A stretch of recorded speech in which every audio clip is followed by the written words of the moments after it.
Hey, g'day friends, it's Lance Klussig on a awesome mid-September day here, southeast Minnesota. And so we're here today to talk about peas, rye, sweet corn, oh my. Yes, that is a little bit of a play on words intentionally. But so we're here to talk about those things, but also soil health, some of the principles at play, and also opportunities. So as you can tell, yes, we are standing in a sweet corn field. So let's first talk a little bit about the history of this field in particular. So last year, this field was canning peas and had a pretty good harvest there as far as yield goes.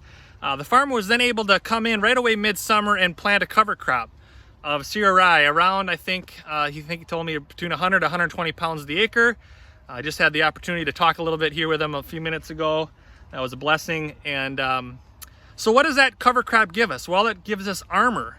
And we have a live roots 24/7. So we are capturing solar energy. We're pumping carbon into the ground. It's a win-win.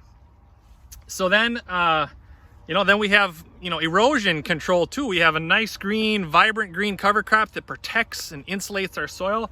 That's a win. So then fast forward to this winter, through the winter, this spring, vibrant green cover crop comes up.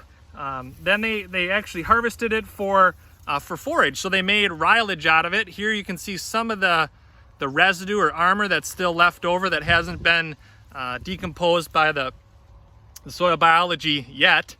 And so then that silage came off, and then we planted sweet corn, 30-inch rows. We no-till planted them into the rye stubble.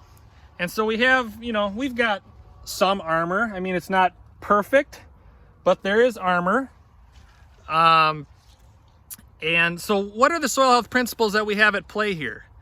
Well, we talked a lot about them, but armoring the soil, minimizing disturbance. When we planted this corn no-till, we were minimizing disturbance. We didn't come through here with a chisel plow, a VT, anything like that.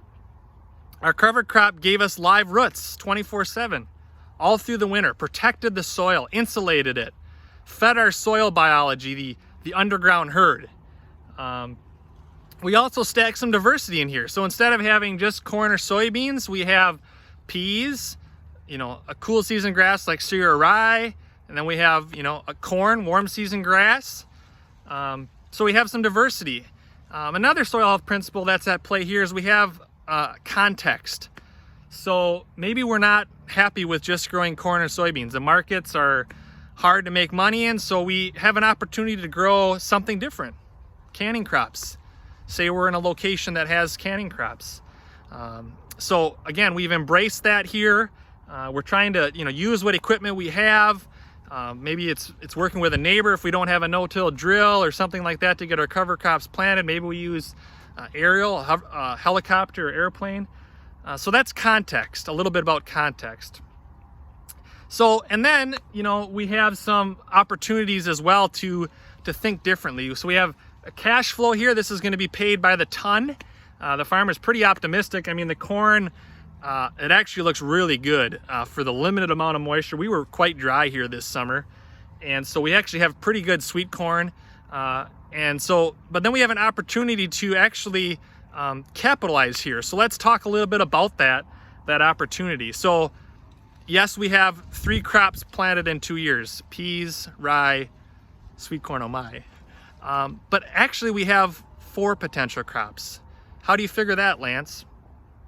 Well, this sweet corn is going to be taken off pretty soon, and so it's only the middle part of September. So we actually, after the corn comes off, we could come back through here with a small grain mix of triticale, winter wheat, cereal rye. 2 out of those 3, maybe it's straight cereal rye, but I'd like to see the diversity of having a mix here. And so then we could plant that armors the soil, feeds the soil biology, and then this coming spring, we could be back here. We could take that off for potentially forage, or we could no-till corn into it, or we could no-till soybeans into it. So we have lots of opportunities, lots of options. So again, just wanted to give you a quick update from the sweet corn field, oh my. Thanks for joining us. If you like our videos, give us a thumbs up. And lastly, choose to make it a great day, friends.